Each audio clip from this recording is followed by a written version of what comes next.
At kaugnay pa rin sa pagkakahuli kay dating Mayor Alice Guo. Pakapanayan po natin ang kanyang abogadong si Atty. Stephen David. Magandang umaga po, Atty. David. Magandang umaga, Iga, at saka Ivan. Opo. Nagkaroon na ba kayo ng communication sa inyong kliyente mula Indonesia? Wala pa. Mula noong August 22, di ko pa siya nakausap. Oho. May plano ba kayong puntahan siya sa Indonesia o aabangan nyo na yung pagbalik niya rito sa Pilipinas? Abangan ko na lang kasi hindi naman natin alam kung kailan i-re-release doon eh. Oho. Oo. Pero pagbalik, diretso siya sa Senado?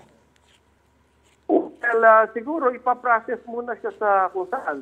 Either PNP o NBI, Senado. Oo.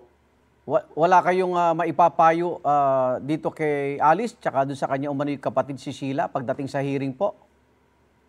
Hindi, actually, sa akin, alam ko naman na darating yung araw na ma-intercept siya tsaka yung ano. Kasi wala naman talaga nakakatakas sa batas kung talagang ipupursige ng ano yan ng batas eh. Opo. Kaya actually, matagal ko na sinasabi yan. Kaya nga, ang maganda kasi dyan na nangyari na hindi niya pa na-appreciate. Siyempre, ngayon, ilo pa yun.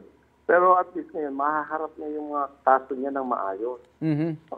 Kasi kung nagtatago siya, made-default siya, hindi mapapakinggan yung side niya. At least ngayon, may halalatag namin ng maayos yung kanyang mga ebidensya. Opo. Pero kayo mismo, hindi nyo personal na nalaman na nakaalis na pala siya ng Pilipinas, Atty. David? Hindi ko nga nalaman kasi nga, di ba humingi pa nga ako ng mga proof na nandito siya sa Pilipinas kasi inassure niya ako na nandito pa siya noon. So nagulat din pala kayo? Kasi ang usapan namin talaga yung pag-surrender. Kasi nga, kailangan namin mag-submit ng mga dokumento na kailangan namin ng kanyang mga participation. Opo.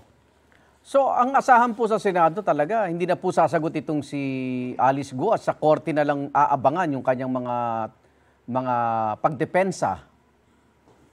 Well, hindi ko masasabi kasi hindi pa kami nagkausap. Opo. So, pag nagkausap kami, malalaman ko ano ang desisyon niya dyan. Opo. Okay. Yung counter affidavit ni Alice Guo tungkol sa material misrepresentation complaint niya sa COMELEC, naisumite na po ba, attorney?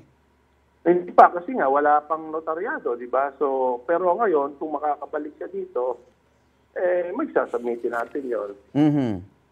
Pero paano yung ibang reklamo? May money laundering pa?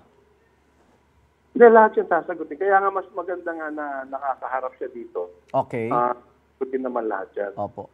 Pero kayo pa rin yung legal advisor niya, kayo pa rin yung abogado ni Alice. May mga kaso, siyempre sa dami. Yes. Saka location, kagaya sa Tarlac, meron Opo. siyang lawyer.